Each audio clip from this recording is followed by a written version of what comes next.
Oi! Hoje é a resenha do conto O Vampiro de Curitiba, de Dalto Trevisan.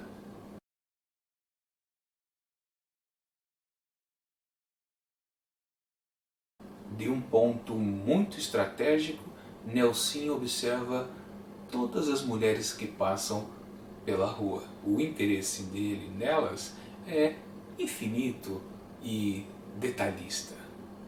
Mas eu paro de contar a história por aí, porque senão estraga a experiência de quem ainda pretende ler este conto. O Vampiro de Curitiba foi publicado em 1965 por Dalton Trevisan. Esse autor simplesmente é considerado o maior contista da língua brasileira. Ele lançou dezenas de livros de contos. Ele só escreveu, na verdade, um romance, e o resto de toda a sua obra literária está focada nessas histórias curtas, rápidas e diretas. Aliás, esse conto aqui, O Vampiro de Curitiba, faz parte do seu livro mais famoso, inclusive de mesmo nome, e o conto abre o livro. E uma coisa que você pode perceber ao ler os contos desse livro é que todos eles, o Nelsinho desse conto aqui aparece. Mas não é por causa dessa presença constante que a gente possa considerar que seja um romance disfarçado em pequenos contos. Não, eles são isolados, mas o personagem aparece o tempo todo. Na verdade, a grande unidade que há naquele livro, como também em toda a obra do Trevisan, é a cidade de Curitiba. Se o Nelsinho é um grande observador ali das mulheres que passam pela rua, o autor é um grande observador da capital do Paraná.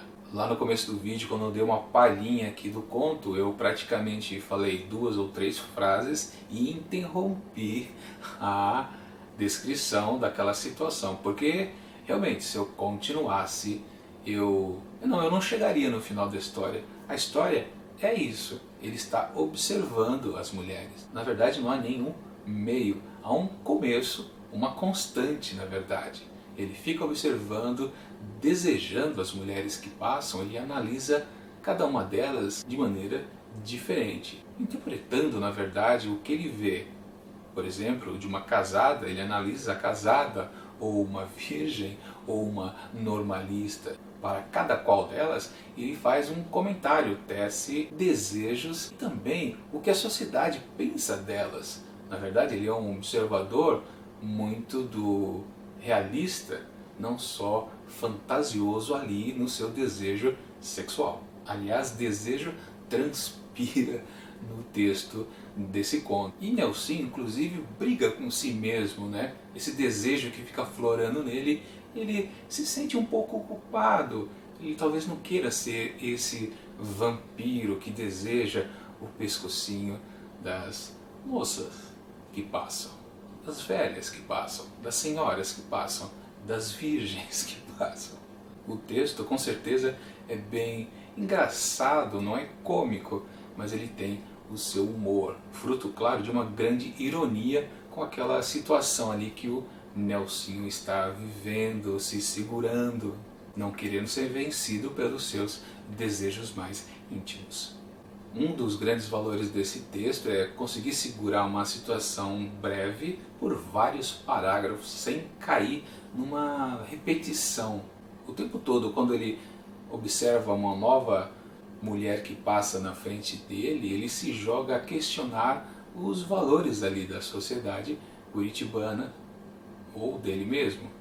E o autor faz isso de forma bem leve, sem ser pesada. Na verdade são questionamentos suaves, mas de profundo peso. Poucos autores conseguem manter essa situação sem cair num texto muito enfadonho, repetitivo e até pedante, querendo ser um pouco moralista. Aliás, esse conto aqui do Trevisan, como muitos outros, não tem nada de moralista, né?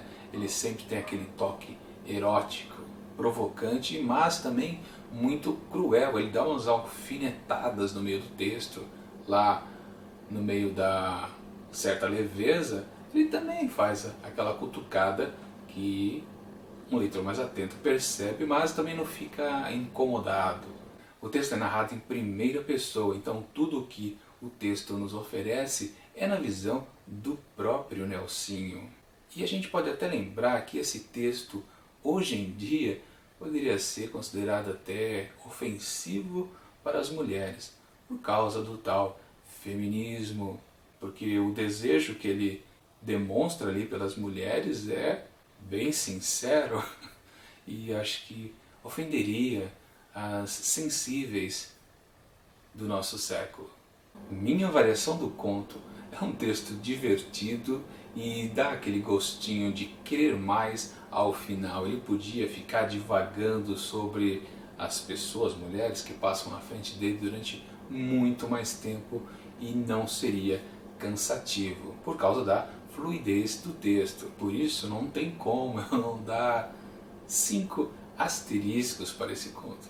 Bom, é isso. Amanhã a gente termina a trinca de resenhas dessa semana de Os 100 Melhores Contos Brasileiros do Século. Enquanto isso, curta esse vídeo e assine o canal. Isso vai ajudar bastante para que o Mantado de Livros cresça mais um pouco. E até mais!